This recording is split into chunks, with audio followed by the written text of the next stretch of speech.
Question number first, सांस्कृतिक समावेशन के लिए शिक्षकों को क्या करना चाहिए? सांस्कृतिक समावेशन के लिए शिक्षकों को क्या करना चाहिए?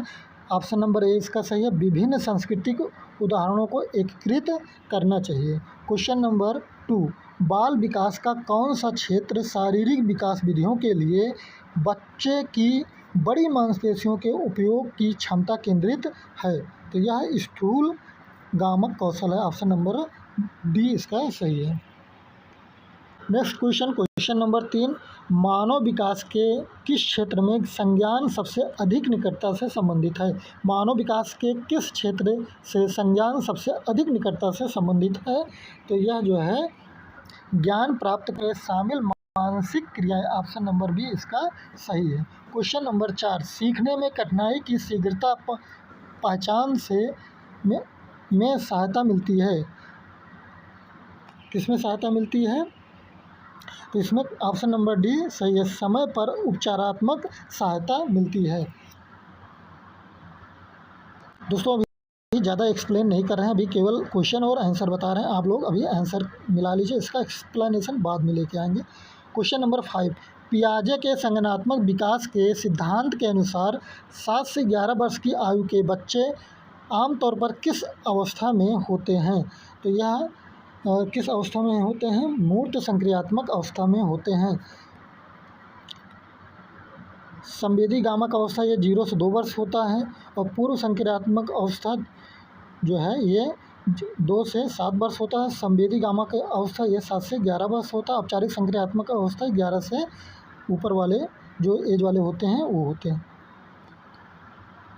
नेक्स्ट क्वेश्चन नंबर 6, परामर्श मार्गदर्शन से किस प्रकार भिन्न है? परामर्श मार्गदर्शन से किस प्रकार भिन्न है? तो इसका ऑप्शन नंबर ए सही है, परामर्श आमतौर पर व्यक्ति केंद्रित होता है जबकि मार्गदर्शन अक्सर समूह केंद्रित होता है। नेक्स्ट क्वेश्चन नंबर 7, शिक्षण को सर्वोत्तम रूप में इस प्रकार परिभाषा जा सकता है। शिक्षण को सर्वोत्तम रूप में इस प्रकार परिभाषित किया जा सकता है। तो किस प्रकार परिभाषित किया जा सकता है? ऑप्शन नंबर सी इसका सही है, अधिगम को सुगम बनाना। अधिगम को सुगम बनाना। नेक्स्ट क्वेश्चन नंबर 8, एक शिक्षक जानबूझकर एक ऐसी उलझन भरी स्थिति प्रस्तुत करता है जो बच्चों के मौजूदा विचारों को चुनौती देती है। यह रणनीति बढ़ावा देती है। यह रणनीति बढ़ावा देती है। तो किसको बढ़ावा देती है? ये रणनीति संज्ञानात्मक असंतुलन को बढ़ावा देती है। Option number C. Next question number 9, gestalt मनोविज्ञान का कौन सा मूलभूत सिद्धांत यह सुझाव देता है कि शिक्षार्थी सूचना को केवल पृथक भागों के बजाय एक संपूर्ण संरचना के रूप में ग्रहण करते हैं? तो यह किस रूप में? संपूर्ण। ऑप्शन नंबर ए इसका सही होगा। क्वेश्चन नंबर 10, संतुलित बाल विकास के लिए ध्यान देने की आवश्यकता है। संतुलित बाल विकास के लिए ध्यान देने की आवश्यकता है। तो इसमें ऑप्शन नंबर ए सही होगा, शारीरिक, मानसिक, भावनात्मक और रचनात्मक पहलुओं पर। नेक्स्ट क्वेश्चन नंबर 11, जीन पियाजे के अनुसार मूर्त संक्रियात्मक अवस्था 7 से 11 वर्ष में बच्चे क्रमबद्धता का प्रदर्शन करते हैं। इस बच्चे क्रमबद्धता का प्रदर्शन करते हैं। तो वस्तुओं को तार्किक क्रम में व्यवस्थित करना, यानी कि मूर्त संक्रियात्मक अवस्था में बच्चे वस्तुओं को तार्किक क्रम में व्यवस्थित करने लगते हैं।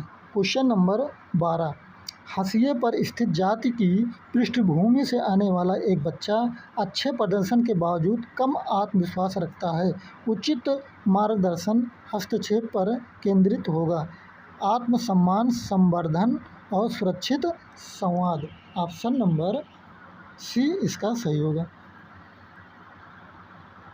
नंबर 13, थॉर्नडाइक के प्रयास एवं त्रुटि सिद्धांत का तात्पर्य है कि अधिगम निम्नलिखित के बीच संबंध स्थापित करने का परिणाम है। अधिगम निम्नलिखित के बीच का संबंध स्थापित करने का परिणाम है। तो क्या है इसमें? उद्दीपक और अनुक्रिया, उद्दीपक और अनुक्रिया के बीच संबंध स्थापित करता है, जो ये थॉर्नडाइक के अनुसार। क्वेश्चन नंबर 14, कौन सा शिक्षण दृष्टिकोण डिस्लेक्सिया, ADHD और अन्य अधिगम अक्षमताओं वाले शिक्षार्थियों के लिए विशेष रूप से लाभदायक है, क्योंकि यह विभिन्न प्रकार के संवेदी अनुभवों का उपयोग करता है? तो यह बहुसंवेदी अधिगम का उपयोग करता है।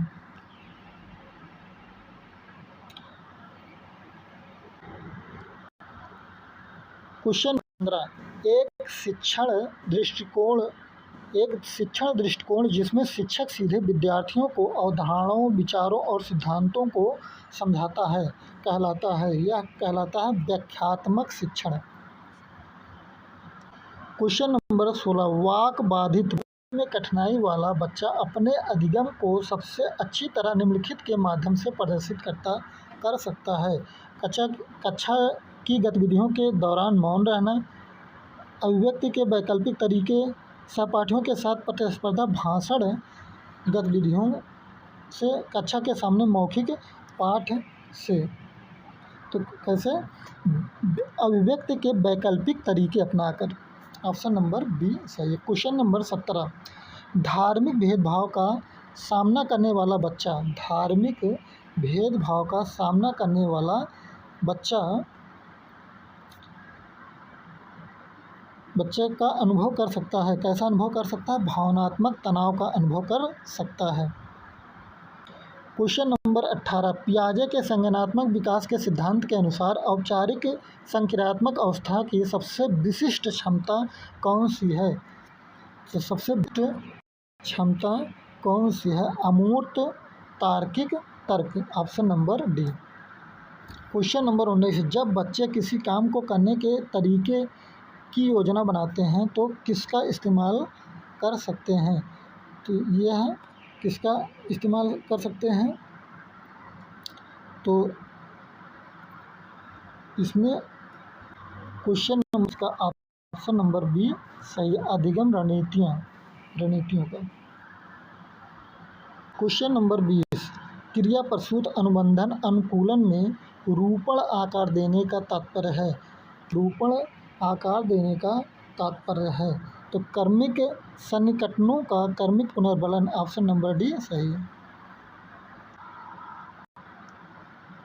नेक्स्ट क्वेश्चन नंबर 21, बाल विकास को मनुष्यों में जन्म और जीवन की किस अवस्था के बीच होने वाले जैविक, मनोविज्ञान और भावनात्मक परिवर्तनों के अनुक्रम के रूप में परिभाषित किया गया है? तो किशोरावस्था के अंत। बाल विकास के मनुष्यों में जन्म और जीवन की किस अवस्था के बीच होने वाले जैविक, मनोविज्ञान और भावनात्मक परिवर्तनों के अनुक्रम के रूप में परिभाषित किया गया है? तो किशोरावस्था का अंत। ऑप्शन नंबर ए सही। क्वेश्चन नंबर 22, वह तकनीकें जो विद्यार्थियों को उनकी सोच के प्रति जागरूक होने और उनके सीखने के तरीके पर विचार करने में सहायता करती है, उन्हें कहा जाता है अधिसंज्ञान रणनीतियाँ। Option number A. Question number 23, कक्षा में भावनात्मक सुरक्षा बच्चों की सहायता करती है। कक्षा में भावनात्मक सुरक्षा बच्चों की सहायता करती है। तो कैसे सहायता करती है? आत्मविश्वास के साथ भाग लेने में। ऑप्शन नंबर सी सही है। क्वेश्चन नंबर 24, वह शिक्षण विधि जिसमें विद्यार्थी अपने स्वयं के अवलोकन और प्रयोगों के माध्यम से तथ्यों और समाधानों की खोज करते हैं, कहलाती है? तो क्या कहलाती है? अन्वेषण विधि। Option number B. Question number 25, Thorndike का अभ्यास नियम यह बताता है कि अभ्यास संबंधों को मजबूत बनाता है। नेक्स्ट क्वेश्चन नंबर 26, माता पिता की भागीदारी समावेशन को मजबूत करती है क्योंकि यह पक्षपात को प्रोत्साहित नहीं करता है। शिक्षा का स्थान लेती है, ये भी नहीं। पृथक को बढ़ावा देती है, ये भी नहीं, सीखने में निरंतरता को सुदृढ़ करती है। ऑप्शन नंबर डी सही है। क्वेश्चन नंबर 27, रचनावादी शिक्षण में निम्नलिखित में से किस पर जोर दिया जाता है? रचनावादी शिक्षण में निम्नलिखित में से किस पर जोर दिया जाता है? शिक्षार्थियों की गतिविधि पर जोर दिया जाता है। क्वेश्चन नंबर 22, एक शिक्षक जो शिक्षार्थियों को उत्तर खोजने की दिशा में मार्गदर्शन करने के लिए प्रश्न पूछने का उपयोग करता है, वह किस विधि का प्रयोग कर रहा है? वह किस विधि का प्रयोग कर रहा है? तो वह सुकराती शिक्षण विधि का प्रयोग कर रहा है। क्वेश्चन नंबर 29, थॉर्नडाइक के सीखने के प्राथमिक नियमों में से कौन सा नियम यह सुझाव देता है कि जब किसी स्थिति की पुनरावृत्ति होती है तो वह अनुक्रिया जिसके बाद कोई संतोषजनक स्थिति उत्पन्न होती है उसके दोबारा होने की संभावना अधिक होती है? तो वह प्रभाव का नियम है। थॉर्नडाइक का यह प्रभाव का नियम है। क्वेश्चन नंबर 29, क्वेश्चन नंबर ये 30 है। क्वेश्चन नंबर 30, एक विद्यार्थी बार बार अभ्यास करने के बाद अपनी लिखावट सुधार करता है, यह थॉर्नडाइक के किस नियम को दर्शाता है? यह थॉर्नडाइक के किस नियम को दर्शाता है? तो यह अभ्यास के नियम को दर्शाता है। तो दोस्तों ये CDP का 30 प्रश्न कंप्लीट हुआ पेपर है। जगत धन नाथ का संधि रूप क्या है? जगत धन नाथ का संधि रूप जगन्नाथ, ये ऑप्शन नंबर सी सही है। क्वेश्चन नंबर 32, आधा घा धन न से मिलकर निम्नलिखित में संयुक्त अक्षर बनेगा, क्या बनेगा? ऑप्शन नंबर ए घन। नयन का तद्भव रूप होगा, नयन का तद्भव रूप है आँख, नयन का तद्भव रूप है आँख। क्वेश्चन नंबर 34, किस शब्द में दो मात्राएं हैं? किस शब्द में दो मात्राएं हैं? तो जलीय में इसमें दो मात्राएं लगी हैं। क्वेश्चन नंबर 35, अनुभव चंद्रिका किसकी रचना है? अनुभव चंद्रिका किसकी रचना है? तो घनानंद की रचना है। क्वेश्चन नंबर 36, नदी शब्द में दी में कौन सी मात्रा का प्रयोग हुआ है? तो दीर्घ का प्रयोग हुआ है, दीर्घ मात्रा का प्रयोग हुआ है। क्वेश्चन नंबर 37, पिताजी समाचार पत्र पढ़ रहे हैं, इस वाक्य में कौन सी क्रिया है? तो इसमें द्विकर्मक क्रिया है। ऑप्शन नंबर, इसमें द्विकर्मक नहीं, इसमें सकर्मक क्रिया है। ऑप्शन नंबर बी गलत है, इसमें सकर्मक क्रिया है। क्वेश्चन नंबर 38, निम्नलिखित वाक्य में सही विराम चिन्ह लगाइए। तुम कब आओगे उसने पूछा, तुम कब आओगे उसने पूछा। तो सही विराम चिन्ह किसमें लगा है? तो इसमें ऑप्शन नंबर बी तुम कब आओगे, इसमें ये विराम चिन्ह सही लगा हुआ है।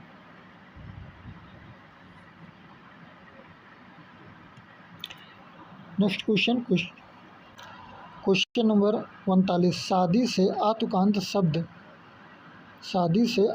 शब्द है, तो ये ऑप्शन नंबर डी इसका होगा।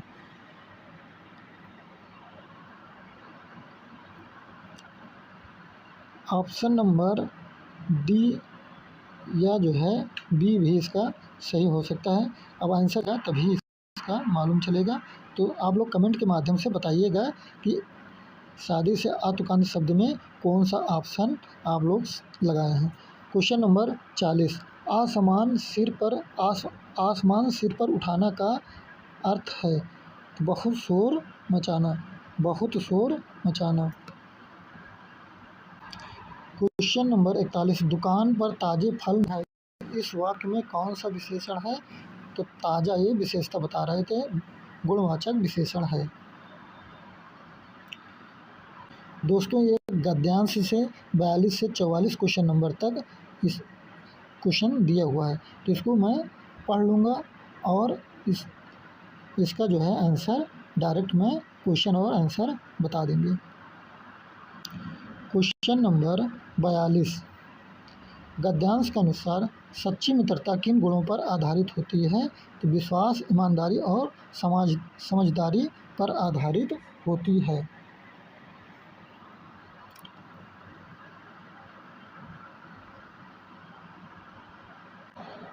क्वेश्चन नंबर 43, गद्यांश के अनुसार सच्चा मित्र कौन होता है जो हर परिस्थिति में साथ दे। क्वेश्चन नंबर 44, गद्यांश के अनुसार किस प्रकार की मित्रता अधिक समय तक नहीं टिकती। स्वार्थ पर आधारित मित्रता। अल्प विराम चिन्ह का सही प्रयोग किस वाक्य हुआ है। अल्प विराम चिन्ह का प्रयोग किस वाक्य में हुआ है।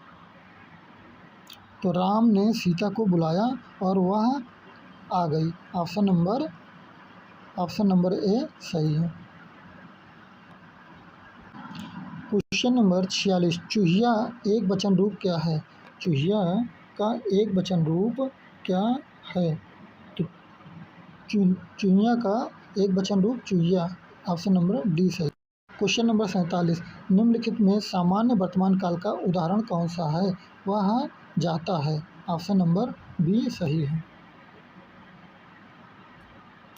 क्वेश्चन नंबर 48, अनुनासिक का उच्चारण करते समय हवा नाक और मुंह से दोनों से निकलती है।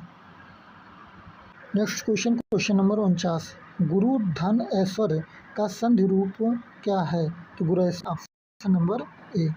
ऊंची दुकान फीका पकवान का अर्थ क्या है। दिखावा ज़्यादा, गुणवत्ता कम। ऑप्शन नंबर 51, बा और व में क्या अंतर है। बा और व में क्या अंतर है। बा अर्धस्वर है और वह व्यंजन है। क्वेश्चन नंबर 52, असत्य शब्द में कौन सा उपसर्ग है। असत्य शब्द में अस उपसर्ग है। अतुकांत कविता का अर्थ है। अत कविता का अर्थ है जिसमें तुक न हो। क्वेश्चन नंबर 54, अर्धचंद्र का उदाहरण है। अर्धचंद्र का उदाहरण है कि डॉक्टर में अर्धचंद्र का मात्रा लगा है। क्वेश्चन नंबर 55, धर्म धन अर्थ का संधि रूप है। धर्मार्थ। Option number C. Option number धर्मार्थ। ऑप्शन नंबर सी इसका सही है। क्वेश्चन नंबर 56, ई मात्रा का प्रयोग करके बना दो अक्षरों का शब्द है। तो रवि ई मात्रा का प्रयोग करके बना है। क्वेश्चन नंबर 57, चांद का मुंह टेढ़ा। चांद का मुंह टेढ़ा। तो ये किसकी रचना है। गजानन माधव मुक्तिबोध की रचना है।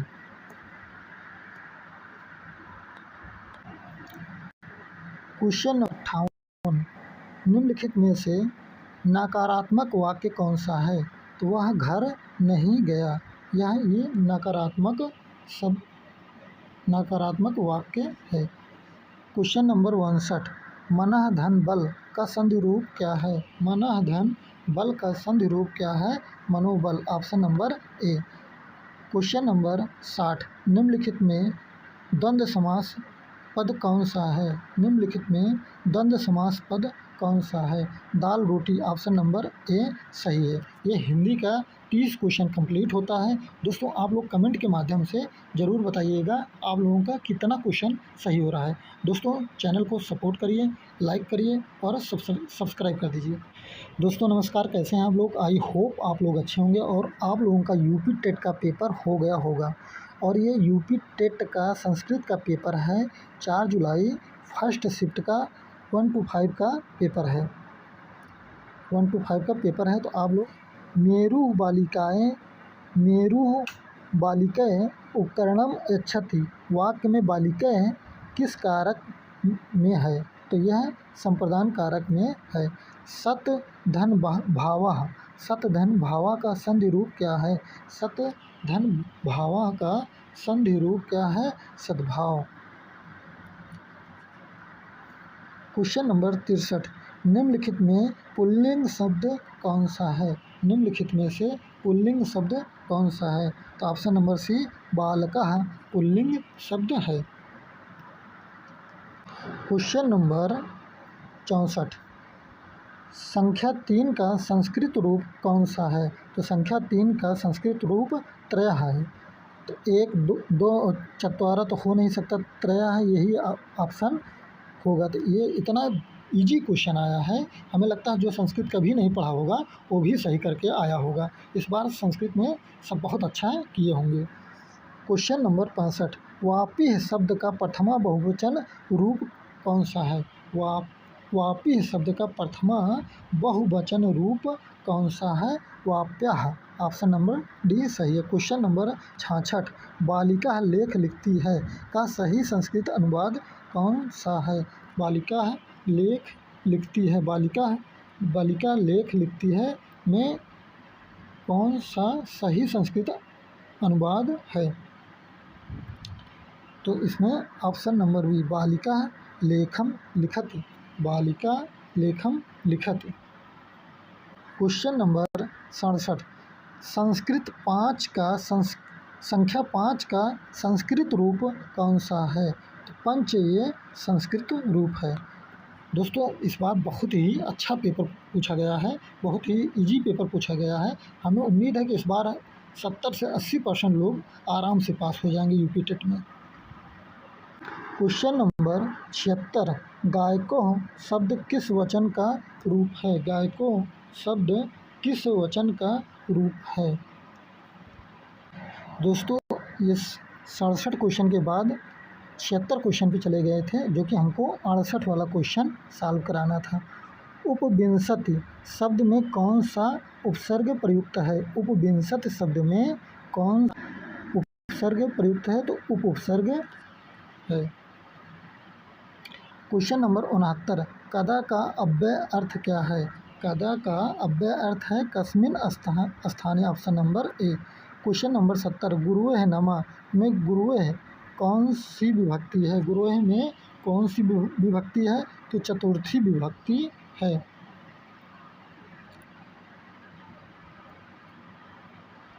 क्वेश्चन नंबर 71, धाव धातु का प्रथम पुरुष एक वचन लंग लकार का रूप कौन सा है? धाव धातु का प्रथम पुरुष एक वचन लंग लकार का रूप कौन सा है? तो अधावत, अधावत ऑप्शन नंबर सी।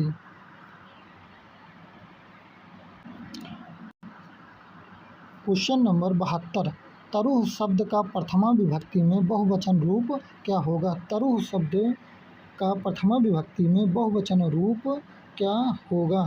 तरवा। ऑप्शन नंबर ए, तरवा इसका आंसर होगा।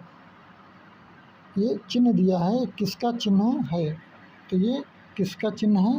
तो ये विसर्ग का चिन्ह है, विसर्ग का चिन्ह है। क्वेश्चन नंबर 74, प्रधन दृश्य धातु में लप प्रत्यय लगने पर कौन सा रूप बनेगा? प्रादृश्य धातु में लप प्रत्यय लगने पर कौन सा रूप बनेगा? तो इसमें रूप बनेगा परिदृश्य। Option number A. Question number 75, Neelkanth शब्द का समास विग्रह किस रूप में उचित है? नीलकंठ शब्द का समास विग्रह किस रूप में उचित है? नीलकंठ यश सा, नीलकंठ यश सा। Option number B. दोस्तों 75 नंबर, गायकः शब्द किस वचन का रूप है? गायकः शब्द किस वचन का रूप है? तो यह द्विवचन का रूप है। दोस्तों ये गद्यांश दिया है 77 से 79 तक। प्रश्न नंबर 77 से 79, प्रतिदिनं व्ययं कुर्वन्तः, प्रतिदिनं व्ययं कुर्वन्तः छात्राः कथं भवन्ति? इसका ऑप्शन नंबर ए, स्वतः उत्साहपूर्वक च। ऑप्शन गद्यांश में दिया हुआ है। क्वेश्चन नंबर 78, प्रातः काले किम हितकरम अस्ति? तो शुद्ध वयोः भ्रमणम, ये इसमें दिया है, शुद्ध वयोः भ्रमणम। क्वेश्चन नंबर 78, प्रातः काले किम हितकरम अस्ति? प्रातः काले किम हितकरम अस्ति? तो ये ऑप्शन हो शुद्ध वयो भ्रमणम, ये क्वेश्चन हो गया। क्वेश्चन नंबर 79, व्यायाम कस्य बालका आवश्यक अस्ति? ते शरीरस्य, शरीर के लिए आवश्यक होता है व्यायाम।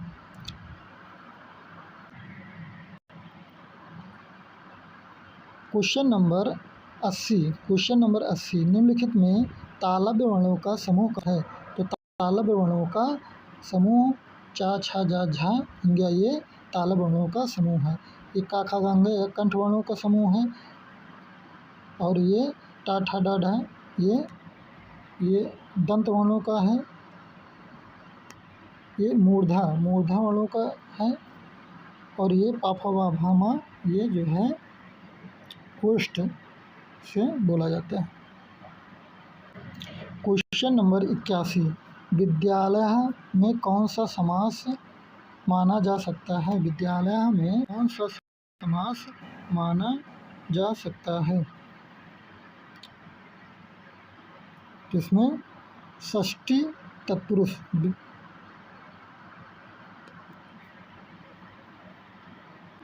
क्वेश्चन नंबर 82 खाद्य धातु का माध्यम पुरुष एक वचन का रूप कौन सा है? मध्यम पुरुष का एक वचन कौन सा है? तो इस ऑप्शन नंबर डी खादस। देवाः शब्द का तृतीय विभक्ति एक वचन का रूप क्या है? तो देवा है ऑप्शन नंबर ए। देवाः शब्द का तृतीय विभक्ति के ये ऑप्शन नंबर बी इसका सही होगा, गलत होगा। क्वेश्चन नंबर 84 युवका लेखन्या लिखति वाक्य में लेखन्या किस विभक्ति का रूप है? लेखन्या किस विभक्ति का रूप है? तो यह तृतीय विभक्ति का रूप है, option number D. Question number 84 शिक्षकेन प्रश्न पृच्छते वाक्य किस वाच्य का उदाहरण है? तो यह कर्मवाच्य का उदाहरण है। क्वेश्चन नंबर 86 लघु धन अभ्यासा का सही संधि रूप क्या है? तो लघु धन अभ्यासा का सही संधि रूप लघु अभ्यास है। क्वेश्चन नंबर 87 देवः शब्द का प्रथमा विभक्ति एक वचन रूप क्या है? तो देवः ऑप्शन नंबर बी इसका सही होगा। क्वेश्चन नंबर 88 उपधन धातु में लेप प्रत्यय से बना रूप कौन सा है? तो option number B option number C उपधाव्य। क्वेश्चन नंबर 80 कंठ वर्णों में कौन सा स्वर आता है? कंठ वर्णों में कौन सा स्वर आता है? तो ऑप्शन नंबर बी आ आता है। गंगा जलम का सही विग्रह कौन सा है? तो ऑप्शन नंबर बी गंगायाः जलम। तो ये इस प्रकार ये संस्कृत का ये 30 क्वेश्चन कंप्लीट होता है। आप लोग कमेंट के माध्यम से ज़रूर बताइएगा कि इतना क्वेश्चन आप लोगों का सही हुआ। अगर कोई क्वेश्चन संस्कृत में गलत होगा तो आप लोग कमेंट के माध्यम से बता सकते हैं कि आप लोगों के अकॉर्डिंग कौन सा क्वेश्चन सही है। और आप लोगों का सपोर्ट बहुत ही ज़रूरी है। आप लोग सपोर्ट करिए, चैनल को सब्सक्राइब करिए। धन्यवाद। सूखा प्रवण क्षेत्र का एक किसान पानी की बर्बादी को न्यूनतम करना चाहता है और साथ ही यह भी सुनिश्चित करना चाहता है कि फसलों को सीधे उनकी जड़ों में नमी मिले। उसे सिंचाई की कौन सी विधि अपनाना चाहिए? कौन सी विधि अपनाना चाहिए? उसे ड्रिप विधि को अपनाना चाहिए। ड्रिप विधि को टपकन विधि भी कहते हैं। तो कौन सी विधि का अपनाना चाहिए? ड्रिप विधि को अपनाना चाहिए। क्वेश्चन नंबर 122 किसी व्यक्ति के नियमित काम या पेशे के लिए तकनीकी शब्द क्या है जो उसकी आय और आजीविका का मुख्य स्रोत होता है? तो ऑप्शन नंबर ए व्यवसाय। दोस्तों इस बार क्वेश्चन जो है एनालिटिकल क्वेश्चन बनाया है। ये फैक्चुअल क्वेश्चन नहीं, एनालिटिकल क्वेश्चन बनाया है, जो कि ये थोड़ा सा अच्छा पेपर माना जाता है। तो अगर आपका कॉन्सेप्ट अच्छा से क्लियर है तो सभी क्वेश्चन आप सही करके आए होंगे। क्वेश्चन नंबर 123 टेरिडोफाइटा जैसे फर्न, हॉर्सटेल में मुख्य पादप शरीर जीवन चक्र की प्रभावी द्विगुणित अवस्था होती है। इस अवस्था को क्या कहते हैं? कि इस अवस्था को बीजाणुद्भिद कहते हैं। ऑप्शन नंबर सी, बीजाणुद्भिद। क्वेश्चन नंबर 124, भारतीय संसदीय प्रणाली में सामूहिक उत्तरदायित्व पर आधारित वह कौन सा साधन है जिसके लोकसभा द्वारा पारित होने पर मंत्रिमंडल को त्यागपत्र देना पड़ता है? तो अविश्वास प्रस्ताव।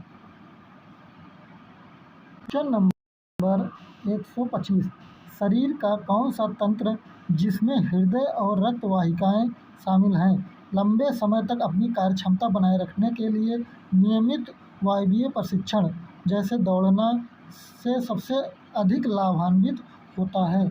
सबसे अधिक लाभान्वित होता है तो हृदय वाहिका तंत्र सबसे अधिक लाभान्वित होता है, हृदय वाहिका तंत्र। नेक्स्ट क्वेश्चन नंबर 126, किस प्रकार के वन में ऐसे वृक्ष पाए जाते हैं जो शुष्क मौसम में जल संरक्षण के लिए अपने पत्ते गिरा देते हैं? ऑप्शन नंबर बी, उष्णकटिबंधीय पर्णपाती वन। क्वेश्चन नंबर 127, पर्यावरण के अंतर्गत संसाधन संरक्षण और प्रबंधन के शिक्षण का मुख्य उद्देश्य क्या है? प्राकृतिक संसाधनों के सतत उपयोग को सुनिश्चित करना। ऑप्शन नंबर सी सही है। नेक्स्ट क्वेश्चन नंबर 128, जीवों का कौन सा समूह मृत कार्बनिक पदार्थों में मौजूद जटिल कार्बनिक यौगिकों को सरल अकार्बनिक पदार्थों में खंडित करने के लिए उत्तरदायी है? तो यह है अपघटक। क्वेश्चन नंबर 29, प्राथमिक स्तर पर पर्यावरण अध्ययन EVS पाठ्यक्रम में सामाजिक और पर्यावरणीय जागरूकता को शामिल करने का मुख्य उद्देश्य क्या है? तो पर्यावरणीय तथ्यों को रटकर याद करने की क्षमता बढ़ाना ये नहीं होगा। पर्यावरण का बोध करना और उसे समझना। ऑप्शन नंबर बी, इसका ऑप्शन नंबर बी सही है। नेक्स्ट क्वेश्चन नंबर 130, निम्नलिखित में से कौन सा मुख्य कारक है जिसके कारण प्रजातियां संकटग्रस्त हो जाती हैं? प्रजातियां संकटग्रस्त हो जाती हैं। ऑप्शन नंबर बी, आवास की हानि। जंगल काट दिया जाएगा तो आवास की हानि तो होगी, तो जीव जंतु फिर रिहायशी इलाके में जाएंगे तो वहाँ लोग मार देते हैं, तो इसलिए जीव जंतु को संकट होता है। नेक्स्ट क्वेश्चन नंबर 131, पंचायती राज व्यवस्था में स्थानीय विकास संबंधी निर्णय गांव, ब्लॉक और जिला स्तरों पर निर्वाचन प्रतिनिधियों द्वारा लिए जाते हैं। यह व्यवस्था क्या दर्शाती है? यह त्रिस्तरीय ग्रामीण शासन संरचना दर्शाती है। पंचायती राज व्यवस्था में स्थानीय विकास संबंधी निर्णय गांव, ब्लॉक और जिला, ये त्रिस्तरीय ग्रामीण संरचना को दर्शाती है। क्वेश्चन नंबर 132, अधिगम के किस क्षेत्र का आकलन तब किया जाता है जब शिक्षार्थियों का मूल्यांकन ऐसे कार्यों को करने के आधार पर किया जाता है जिसमें समन्वित शारीरिक गतियों और हस्तकौशल की आवश्यकता होती है? हस्तकौशल की आवश्यकता होती है, तो ऑप्शन नंबर डी इसका मनोगत्यात्मक क्षेत्र। क्वेश्चन नंबर 133, पर्यावरण के अध्ययन में भूगोल को एक अद्वितीय विषय क्यों माना जाता है? यह पृथ्वी और मनुष्यों का एक साथ समग्र रूप में अध्ययन करता है। ऑप्शन नंबर सी सही है। क्वेश्चन नंबर 134, अधिगम का कौन सा सिद्धांत इस बात पर जोर देता है कि समझ सबसे अच्छी तरह से अवलोकन, अनुकरण और साथियों, शिक्षकों, मार्गदर्शकों के साथ सक्रिय सहयोग के माध्यम से विकसित होता है? तो इसमें है सक्रिय, इसको बोलते हैं सक्रिय अधिगम सिद्धांत। सक्रिय, ऑप्शन ये नहीं, सामाजिक अधिगम सिद्धांत इसको बोलते हैं? सामाजिक अधिगम सिद्धांत बोलते हैं। ऑप्शन नंबर ए गलत है, ऑप्शन नंबर सी इसका सही। साथियों, शिक्षकों, मार्गदर्शकों और सभी का सब सहयोग से जो सीखते हैं उसको बोलते हैं सामाजिक अधिगम सिद्धांत। Next question, question number 135। किस प्रकार के घर को पारंपरिक रूप से जल आधारित जीवन शैली के प्रति अपने अद्वितीय अनुकूलन पहचाना जाता है? तो हाउस बोट ये जो है इसका ऑप्शन नंबर बी सही है। हाउस बोट कहाँ पे ये चलता है? ये डल झील कश्मीर में। Next question, question number 136। पठारों और ऊंचे इलाकों में आमतौर पर आसपास के निचले इलाकों की तुलना में ठंडी जलवायु क्यों होती है? तो इसलिए ठंडी जलवायु होती है कि यहाँ पे अधिक तुंगता ऊंचाई के कारण। ऑप्शन नंबर डी इसका सही होगा। Next question, question number 137। निम्नलिखित में से कौन सा खाद्य श्रृंखला का सही वर्णन करता है? निम्नलिखित में से कौन सा खाद्य श्रृंखला का सही वर्णन करता है? तो एक क्रम जो यह दर्शाता है कि भोजन के माध्यम से ऊर्जा एक जीव से दूसरे जीव तक कैसे पहुंचती है। ऑप्शन नंबर बी सही। Question number 129। Question number 138। पर्यावरणीय अध्ययन को एक ऐसा अंतर विषयक क्षेत्र मानने का मुख्य कारण क्या है जिसके लिए अनेक विषयों के ज्ञान की आवश्यकता है? अनेक विषयों के ज्ञान की आवश्यकता होती है। तो पर्यावरण जटिल है, आवश्यकता होती है, पर्यावरण जटिल है। Option number C. Question number 139। सतत और व्यापक मूल्यांकन ढांचे के अंतर्गत निम्नलिखित में से कौन सा एक शैक्षिक घटक है? निम्नलिखित में से कौन सा एक शैक्षिक घटक है? तो शैक्षिक घटक है खेल, कला और जीवन कौशल के विकास में भागीदारी। Next question, question number 140। Bharat के संविधान के अनुसार अनुच्छेद 19 के अंतर्गत 44वें संविधान संशोधन अधिनियम 1978 द्वारा यह संशोधित नागरिकों को वर्तमान में कितना मौलिक स्वतंत्रताएं प्राप्तभूत है? वर्तमान में 6 मौलिक स्वतंत्रताएं प्राप्तभूत है। Question number 141। एक विद्यालय नियमित रूप से टीम खेलों का आयोजन करता है जहां विद्यार्थियों को नियमों का पालन करना होता है, दूसरे के साथ सहयोग करना और सफलता तथा असफलता दोनों को संभालना सीखना होता है। इसमें कौन सा परिणाम सबसे अच्छी तरह से यह बताता है कि चरित्र निर्माण में किस प्रकार योगदान होता है? तो ऑप्शन नंबर बी इसका सही है, अनुशासन और टीम भावना का विकास। Next question, question number 142। भारत में राष्ट्रीय राजमार्गों का प्राथमिक रणनीतिक कार्य अंतर्राज्यीय व्यावसायिक परिवहन को सुविधाजनक बनाने के अलावा क्या है? तो सुविधाजनक बनाने के अलावा क्या है? यह जो है रणनीतिक क्षेत्रों में रक्षा कर्मियों और सामग्रियों की आवाजाही सुनिश्चित करना है। Question number 143। सतत एवं व्यापक मूल्यांकन सीसी के संदर्भ में मूल्यांकन उपकरणों की किस श्रेणी को वस्तुनिष्ठ विश्वसनीयता और वैधता के अंतर्निहित गुणों द्वारा विशेषीकृत किया जाता है? तो विशेषीकृत किया जाता है ये मानकीकृत द्वारा। Option number A.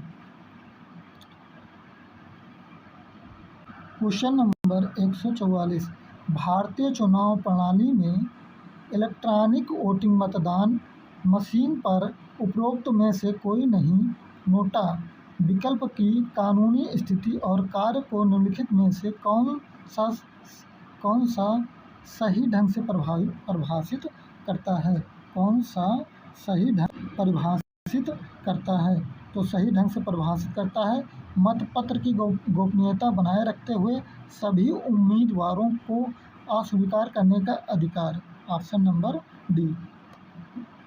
नोटा मतलब आप इनमें से जितने कैंडिडेट खड़े हैं चुनाव में, उनमें से आप किसी को पसंद नहीं करते। दोस्तों, चैनल को लाइक और सब्सक्राइब कर दें और ये पूरा वीडियो आप लोग देखिए और अपना आंसर की मिलाइए। भारत के संविधान के प्रारूप पर विचार विमर्श के दौरान संविधान सभा के समक्ष लगभग कितने संशोधन प्रस्तुत किए गए थे?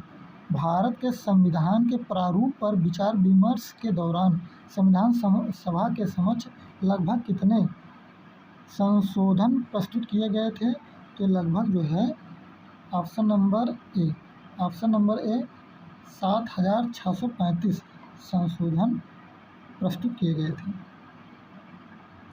क्वेश्चन नंबर 146, पर्यावरणीय अध्ययन प्राकृतिक जगत के साथ हमारी समझ और अंतर संबंध को बेहतर बनाने में सहायक होता है। पर्यावरणीय अध्ययन का प्राथमिक महत्व क्या है? पर्यावरणीय अध्ययन का प्राथमिक महत्व ऑप्शन नंबर बी पर्यावरण संबंधी मुद्दों और सतत विकास को समझना। क्वेश्चन नंबर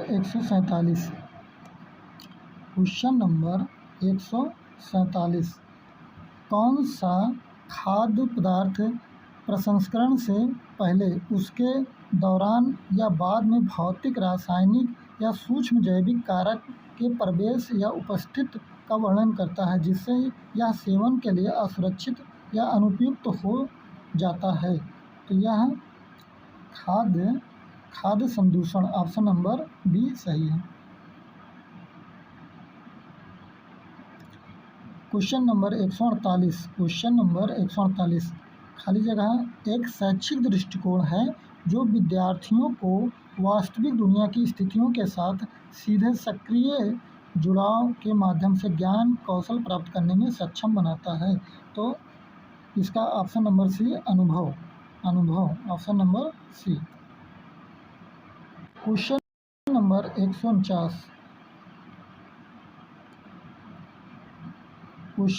149, पर्यावरण अध्ययन में गैर बिंदु स्रोत प्रदूषण को बिंदु स्रोत प्रदूषण से सबसे अच्छी तरह से क्या अलग करती है? तो सबसे अच्छी तरह से यह कृषि अपवाह या शहरी तूफानी जल जैसे विसरित स्रोतों से उत्पन्न होती है। क्वेश्चन नंबर 150, सहपाठचर्या गतिविधियों के संदर्भ में कौन सी परिणाम विद्यार्थियों द्वारा पाठ्य पुस्तकों से परे जाकर सीखे गए ज्ञान के अनुप्रयोग को सबसे बेहतर ढंग से दर्शाता है? तो सबसे बेहतर ढंग से दर्शाता है वास्तविक जीवन की स्थितियों का सामना करना। ऑप्शन नंबर डी सही है। तो इस प्रकार EVS का ये 30 क्वेश्चन कंप्लीट होता है। आप लोग कमेंट के माध्यम से ज़रूर बताइएगा कि EVS में आप लोगों का कितना क्वेश्चन सही हुआ। और पूरा वीडियो देखने के लिए धन्यवाद।